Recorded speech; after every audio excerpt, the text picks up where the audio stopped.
Good evening, good afternoon, good morning, or whenever you happen to be listening to this. Welcome to the Film Realist Podcast, the film and TV podcast from a complete nobody that is hopefully for somebody. My name is Kyle Naranya, and on episode 84, we that far? I probably should know that. Not a professional, I'm not. I just do this for fun and hope that everybody else enjoys it as much as I like making it. What episode are we on? I should know this. Episode 84. That was right. This episode is jam-packed with not one, but two reviews. I'm going to review Invincible Season 2 Part 2, but that'll probably encapsulate the whole season. There will be full-blown spoilers for that, because if you're a first-time listener, if it's a television series, there's kind of too much stuff to talk about to not do it in spoilers, so timecodes will be listed in the description if you want to hop around, or if you haven't had a chance to watch a particular thing yet. The other half of this episode is going to be a review of Dev Patel's directorial debut, the action-adventure Monkey Man. So you can check that out for the second half of the review. That review will have a non-spoiler and a spoiler section. As already stated, there will be time codes listed, so if you just want to hear the non-spoilers, or you just want to hear the spoilers, no judgment here. As long as you enjoy the show, that's all that really matters to me. Let's jump into Invincible Season 2, Part 2, and most of Season 2. How did a mere moment on Earth turn you into a weak, sentimental traitor? I enjoyed Invincible Season 2 quite a bit. I don't think I enjoyed it as much as Season 1. However, one of the elements that I don't think you can really talk about Season 2 and Part 2 in particular without avoiding is the time gap. Being November to March, I personally feel like hurt the show. Ultimately, it feels disconnected because of the separation in main villains. This is full spoilers. I enjoyed a lot of what this show had to do, having one-off adventures that ultimately are building to elements that we are going to see was something that was in essence a part of Season 1, with the Invincible versions of Starros. I can't remember what they're called in particular. I'm looking here at the wiki, but I don't see what they are called. Somebody who's read the comics probably knows what I'm talking about. What are they called? Anyways, so that was fun and elements, and a lot of the seeds and building blocks for what eventually is going to be the Viltrumite invasion of Earth. I'm really enjoying that as a whole. However, Sterling K. Brown as Angstrom Levy was a really interesting character, but because I feel like we don't spend enough time with him, particularly in the finale, he feels like the conclusion to that drama is concluded with quite quickly. However, what I've always said about this show, and particularly with Part 1 and going into Part 2 of Season 2, what I enjoy most about Invincible is how we have this superhero world similar to DC and Marvel that is weaving in serious mental health stories, and one that culminates with Mark, spoilers, killing somebody and truly fearing that he has become his father. This was a phenomenal story element to introduce, and I'm really curious to see where it goes moving forward. That story and the trauma that Mark has had to deal with post Season 1, so throughout all the season, and those emotions of him bottling them up and trying to be the best Invincible he can be, seeing the quite literally the cracks in the logo, revealing a new black and blue design for the title or logo for the show, which I believe ultimately is his suit. I have actively not read any of the comics. I'm enjoying this adaptation. I might read them maybe when this is done if there's things that aren't necessarily included in the adaptation, but as of now, that's my plan, to not read the comics. I think every character is really interesting. The relationships that continually evolve from the characters we've seen before. From Rex, who's somebody who I really didn't enjoy in Season 1, and I think that's the point, and how his relationships evolve after essentially dying to the King Lizard, which was something I was happy to see, but at the same time, an element of Robert Kirkman's previous work that I was not necessarily a fan of, which was death fake outs for main characters. Either kill them or don't. if it's going to be just a fake out, I really hope that the story justifies what we don't see from that character. And what I mean by that is it better be worth not killing them. This is a discombobulated sentence. In the death fake out, the reward for them not being killed off should be more than the impact of that character dying, particularly with the return of the original Kate, the clone, and the relationship she has with Immortal. I'm really hoping to see we get more of the not even past trauma. He brings it up when he's talking to Cecil about the world that he's lived in and everybody that he's loved. He's never had a relationship like this before. It's an element that I feel was introduced briefly in part one, but wasn't fully invested in because there is so much going on. I'm enjoying the building blocks to what is going on with Viltrum, but I feel as if the season feels like a lot of building blocks and that not enough come to a conclusion at the end of part two. I really enjoyed seeing Josh Keaton as Agent Spider. If you don't know, and this is one of the elements I did find out because the internet is constantly talking about it, there were cameos in the multiverse travel of different comic book universes. I'm not sure if Batman actually did show up, but the inclusion of Agent Spider, voiced by Josh Keaton, who in my opinion is the best animated Spider-Man series, that being The Spectacular Spider-Man, which only ran for 2 seasons, a total of only 26 episodes that realistically should have gotten more, but it was caught up in a rights ownership between Sony and Marvel at the time, and after that, Marvel, aka Disney, regained the animation rights, so they were not going to continue to produce a Sony created Spider-Man show, which is really disappointing. Everybody wants Spider-Man 94 to come back or whatever the year is that launched in, but I'm not one of those people. I'm enjoying X-Men 97. Quite frankly, I think Spider-Man the Animated Series ran for long enough, 5 seasons. I would love for more Spectacular Spider-Man. The finale of season 2 is one of my favorite Spider-Man stories of all time. That might sound like hyperbole, but it's not. Let's get back to Invincible. The elements that I enjoy most, as I've mentioned, are the really mental gymnastics that a lot of these characters have to go through, particularly with what does it mean to be alive being something I was not expecting. Of course, the relationship with a superhero and regular people it's an element we've seen addressed before. I personally think that Invincible manages to explore that in a lot of interesting and compelling ways, but having, I forget his name, but Cecil's assistant and what he has died so many times and what does that mean? I'm really hoping because we see Mark's best friend's boyfriend come back who was destroyed by the guy who was previously portrayed by Ezra Miller. There's so many characters in this, and this is an element that I don't necessarily enjoy, which is that because there's been so many gaps, now the gap between season 1 and 2 couldn't have been prevented given the pandemic and whatnot, but the gap between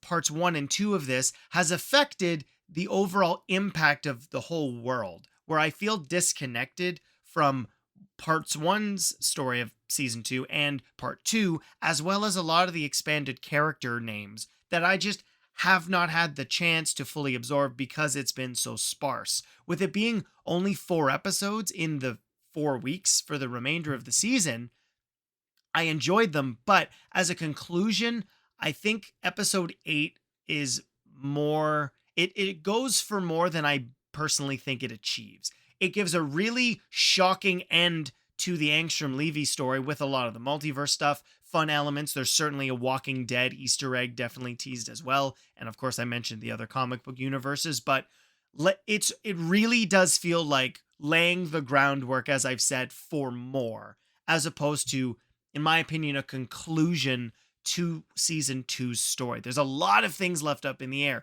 We got to see future Guardians. Are they called Guardians of the Globe? I believe that's what they're called. The Justice League, the Avengers of Invincible's world, and Eve, and the will they, won't they.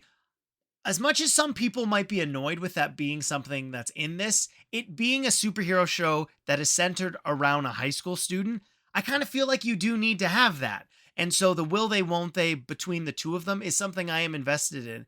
And I really did feel sad for Mark, where he cannot keep this relationship up with his girlfriend because of the fact that she feels like she's been the one who's completely been put in between the world that he wants to live in, as opposed to with Amber.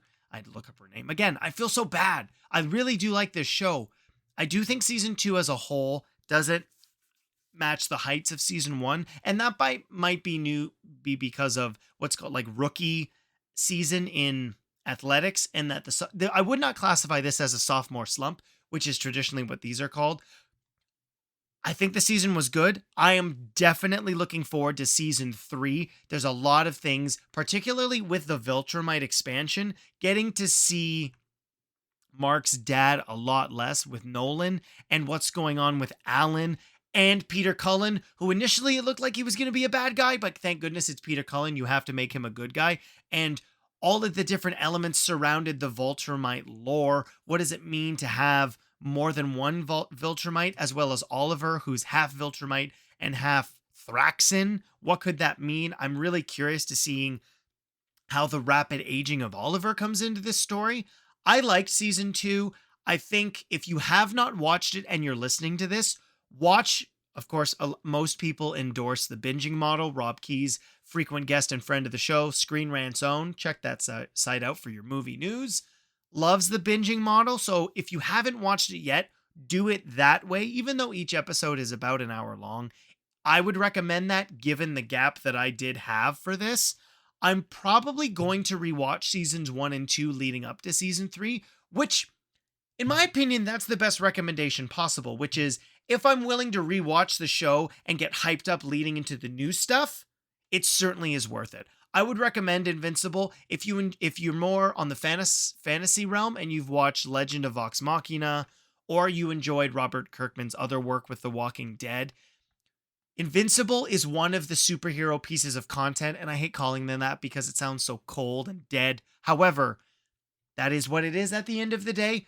The superhero slump is only with the stuff that is failing to do anything new or unique, and the Invincible world being a fun spin on the superhero genre is something worth checking out, and I would highly recommend you do so yourself.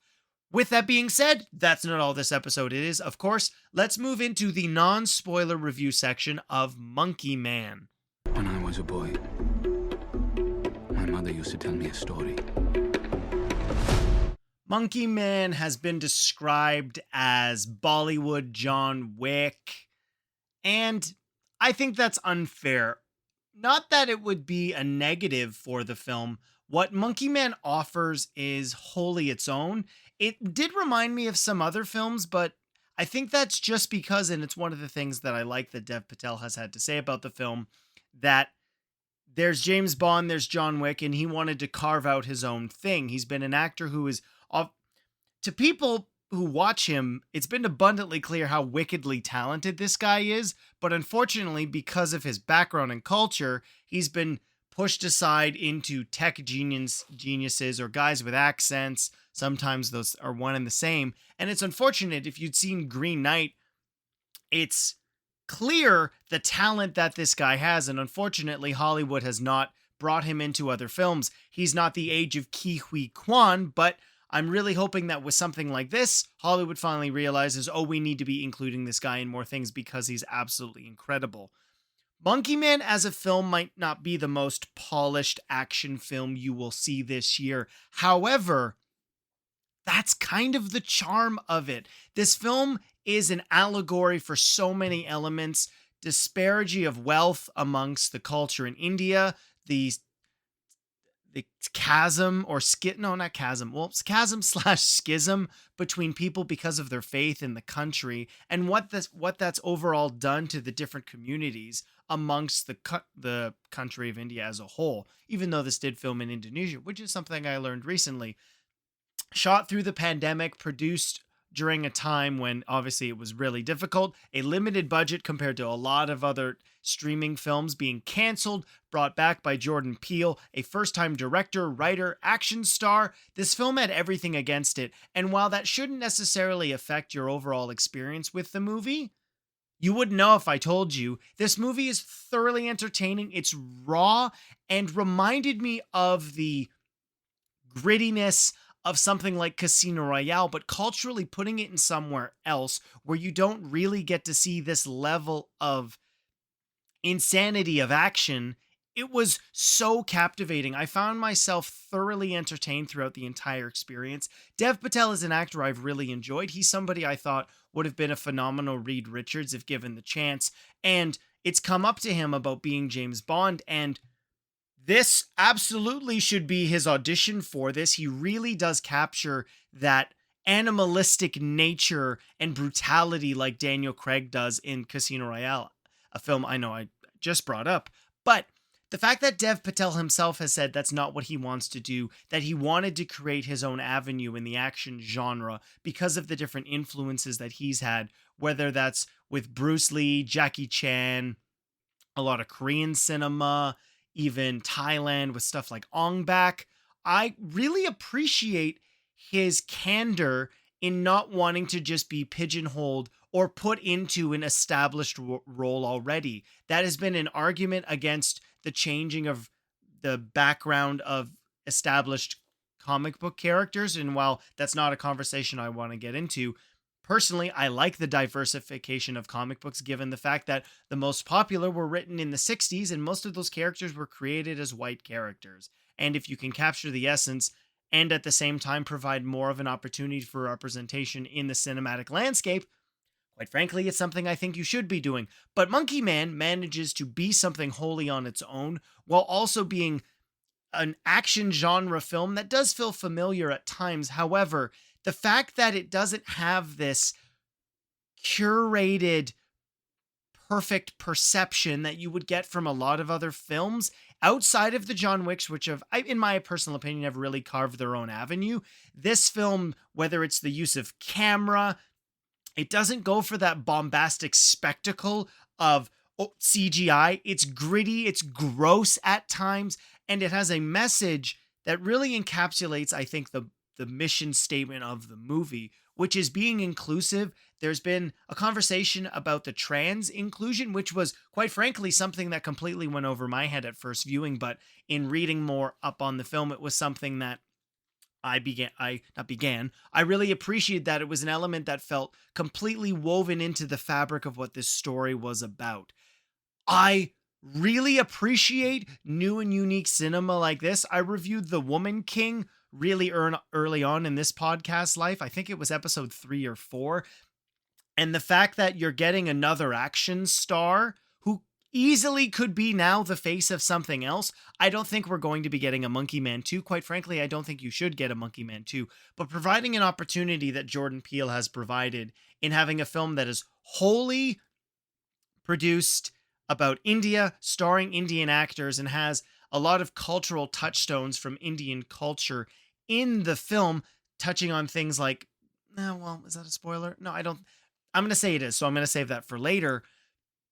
But it's the kind of thing people have been complaining about in seeing in the theater, everything being a comic book movie or a sequel and whatnot. If you're one of those people and you're choosing not to go and see this, quite frankly, don't want to hear you complain anymore, because Monkey Man offers a type of cinema that almost feels as if it came out of the 70s style of action genre, where the choreography, well, thoroughly executed to the nth degree, still has an element of improv to it, where because of the fact that Dev had broken his hand in what I think he said was either a rehearsal or the actual filming of the first action sequence, a lot of things had to be adjusted. And given the fact that, again, he's mentioned that they were constantly over budget because of the small budget that the film had, they had to do a lot of things.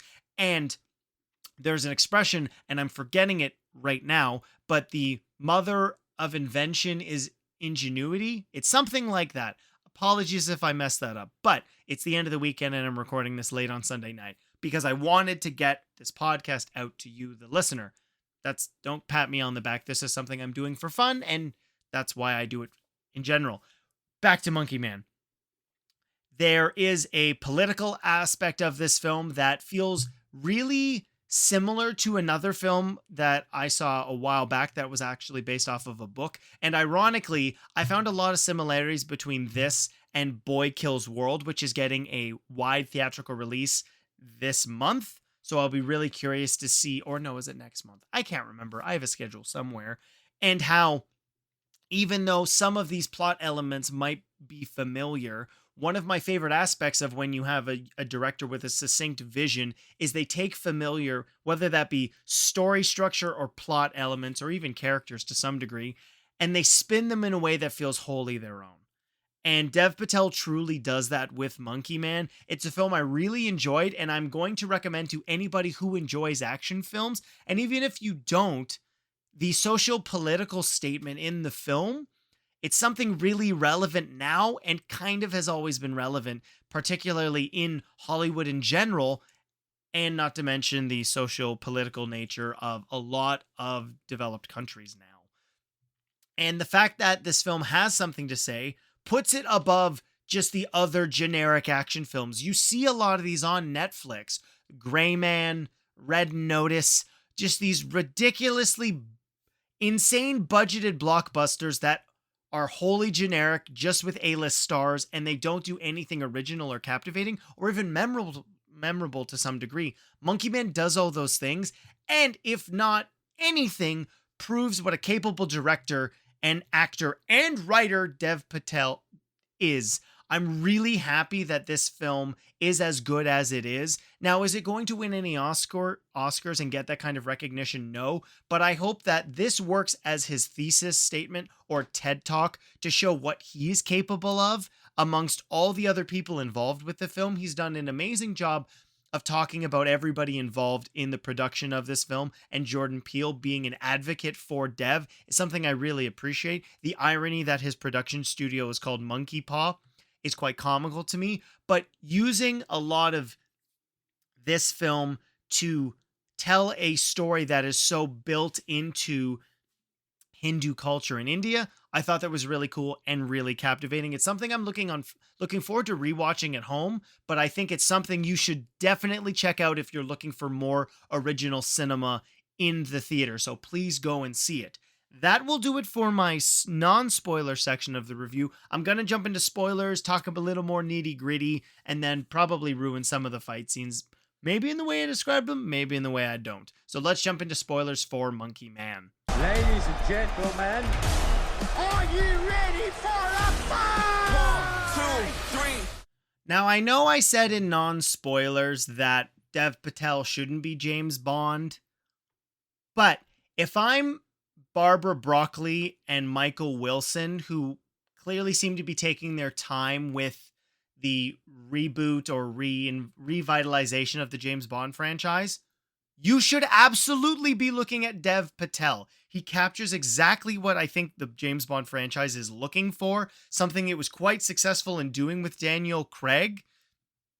James Bond is a franchise that has been a certain way for over 60 years, and if anything, personally, I think the diversification of a character like that is something that really should be happening, particularly when, in my opinion, Doctor Who, arguably the other longest British mainstay in pop culture, has already had a female version of the Doctor and now has a character of color or an actor of color playing that role. And the anticipation for what that actor is going to bring to that role has never been higher because of the quality of an actor that Ncuti Gatwa is. I know Dev says he doesn't want to, but man, after watching Monkey Man, I absolutely think that he should.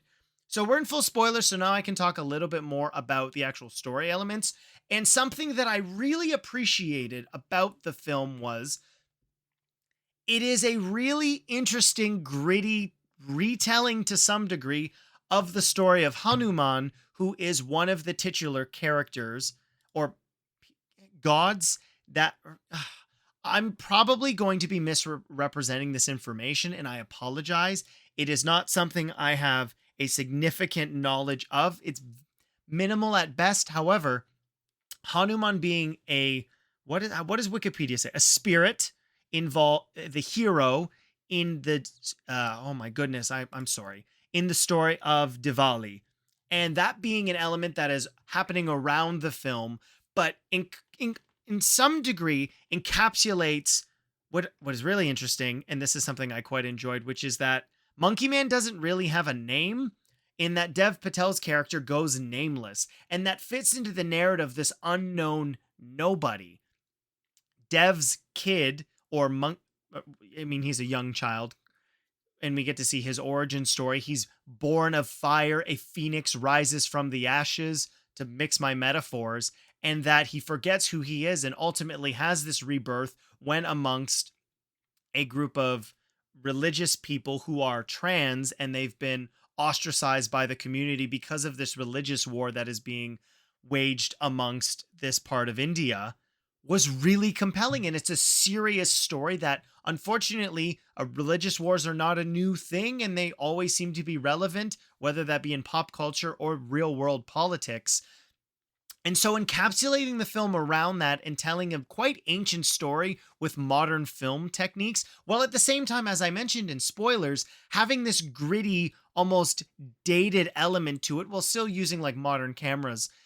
One of the things that's quite funny that came up in an interview that I read for this, which is there's a car crash sequence, and because of the limited budget for this film, one of the shots in the movie was recorded on Dev's old iPhone, which is quite ingenuitive and something that a lot of cinema doesn't have anymore. As I said, everything's so meticulously planned, and that can work out really well when you're making something like John Wick Chapter 4, which was absolutely incredible and on my top 10 lists of 2023.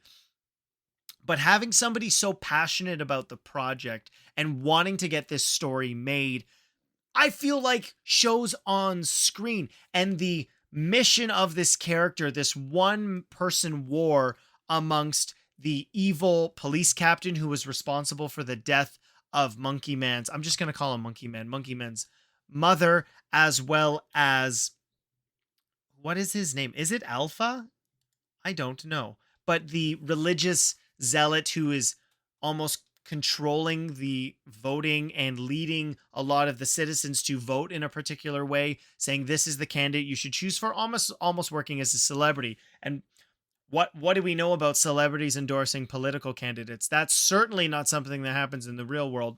Anyways, get your politics out of my Film Realist podcast. No, I don't think I will. But anyways, getting back to the film, and those gritty elements really encapsulate the mission. It was something that I wasn't necessarily certain about, which is we see that Dev's character is obviously holding on to all this trauma and sort of being punished in being in a fight club. Sorry, I know I broke the first rule, but it's part of the story.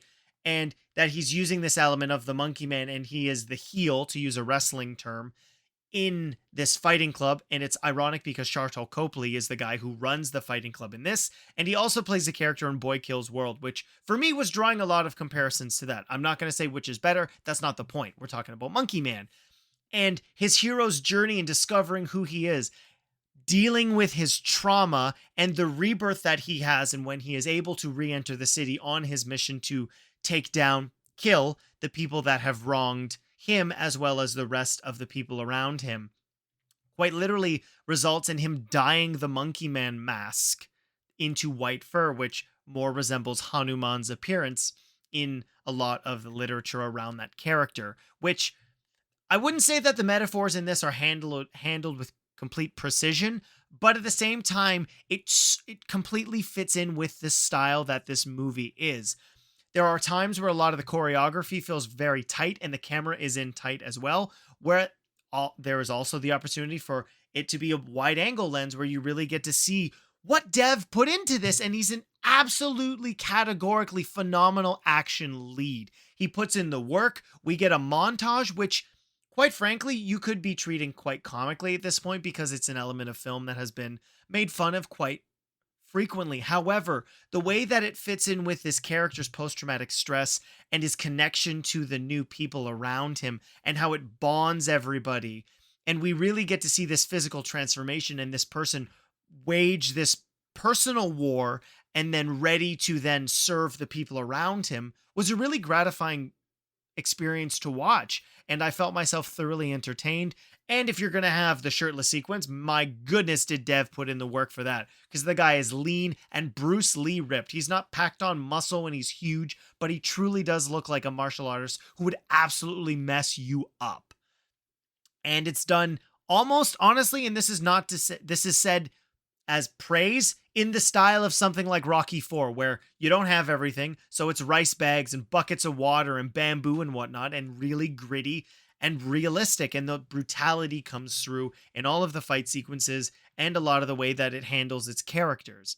I really enjoyed this movie. As I said in non-spoilers, this is something that people who complain about unoriginality should go and see. Unfortunately, it doesn't look like a ton of people did because Godzilla X Kong, that's what it's called, had more people. I'm hoping because this had a wide theatrical release, it results in it getting a streaming release because Netflix was going to bury this film. But once it eventually hits streaming, it explodes. And this should absolutely be used as an opportunity that Hollywood is underutilizing a phenomenal talent in Dev Patel from all creative avenues, whether that's direction, writing, or storytelling. This is a guy that needs to be in more stuff. It's abundantly clear to me. And if you saw Monkey Man, I'm hoping it would be abundantly clear to you. Check this film out as soon as you can on the biggest screen possible. I don't really have anything else to say about Monkey Man, so let's jump into Question of the Week responses, and you can find out what I'm going to be talking about next week. Question of the Week responses. The question of the week was, what 2-movie franchise would you like to see cross over? So to send your answers in, you can comment on the social media platform you see the video on. You can also email the podcast, filmreelistspod@gmail.com, or you can comment in the Spotify app. There's 3 options, but because the video is on pretty much all social medias, which are all listed in the link tree or in the episode description. Dylan Pollock wrote in, what movie franchises would I want to see crossover? The obvious is Marvel and DC, but I do not think that is happening. So Evil Dead and Tucker Must Die. Tucker and Dale versus Evil crossover would be cool. Now, I've never seen any of the Tucker and Dale things, but Evil Dead's really cool. So a cross-pollination of different horror/zombie franchises that'd be interesting. I would look forward to seeing that. Stephanie wrote in, this feels like a task in creativity, but what if there was some weird crossover between Planet of the Apes and Hunger Games? The apes were the mutts, the games occur to kill them off. That sounds horrifying given how much I love that original trilogy, but you know what's really interesting? I think depending on how long this new Planet of the Apes trilogy goes, that could be something that gets put in. Maybe the less intelligent apes are in a style like a battle royale for the amusement of the more intellectual apes. So it's possible. More Hunger Games at this point is really interesting, even though I did really like Ballad of Songbirds and Snakes, but that's an interesting one. Thank you, Stephanie. Scotty Cameron, I'm going to go with Mission Impossible and 007 because I think it would be cool to see James Bond work with Ethan Hunt or Jim Phelps, the show's protagonist, yes, who was played by, what's his name? Oh my goodness. John Voight in the original film. To thwart an international crisis, even though they're low-hanging fruit, Star Trek, Star Wars, and Marvel and /DC. It's really interesting because these franchises have always kind of run parallel, but they've never really done anything that's been the same. They've always sort of been doing different things. So maybe. And then lastly, Jermaine Jones wrote in, you already know what I want to see, Godzilla fight a Megazord, Power Rangers /Godzilla. That would be really cool. Now, Godzilla's in a really interesting place. Maybe we get full-blown mechs because of what was talked about or shown in Godzilla X Kong: The New Empire. I'm not sure. In my opinion, the thing I would like to see crossover most would probably be something like in the more swashbuckly era. Like, this came up in a listener mail a while ago, but not James Bond, The Mask of Zorro, Indiana Jones, stuff like that. Hell, even, I don't know, there's a lot of really cool stuff that you could cross over where a lot of comic book stuff does work. There was like the Batman and Ninja Turtles movie, which was fine, but I would really like to see stuff like, I mean, there's a lot of the 80s things which would be really interesting and cool, but I don't know. I would like to see something like maybe The Rocketeer and Indiana Jones. They both take place around that World War II era. And what does like an actual more science fiction element with Indiana Jones mean? I think that would be really cool. This week's question of the week is, what action movie surprised you the most? Now, there's probably some low-hanging fruit like John Wick or whatnot, but what action movie did you go into not expecting much and you were quite surprised and thoroughly entertained? Something that you potentially went back and revisited more? I'm curious. There's been so many different action movies. Maybe there was something you thought was overrated or underrated, but you could be surprised. That could be either level. So that's the question. What action movie surprised you the most? Next week's episode of the podcast, where's my journal, will be a review of, I believe, just the premiere. I'm not sure what the release schedule is like, but Fallout and Civil War, the film that unfortunately probably is somewhat realistic in its political nature in the United States, but let's hope that doesn't wind up being the case. Thank you for listening to the Film Realist Podcast. My name is Kyle Naranya. If you enjoyed this episode, please share it with your film-loving friends, give a 5-star review on your podcast platform, and answer the question of the week because it helps with a lot of the popularity amongst the apps. I really enjoyed recording this episode. I hope you enjoyed listening to it, and I hope to see you next time.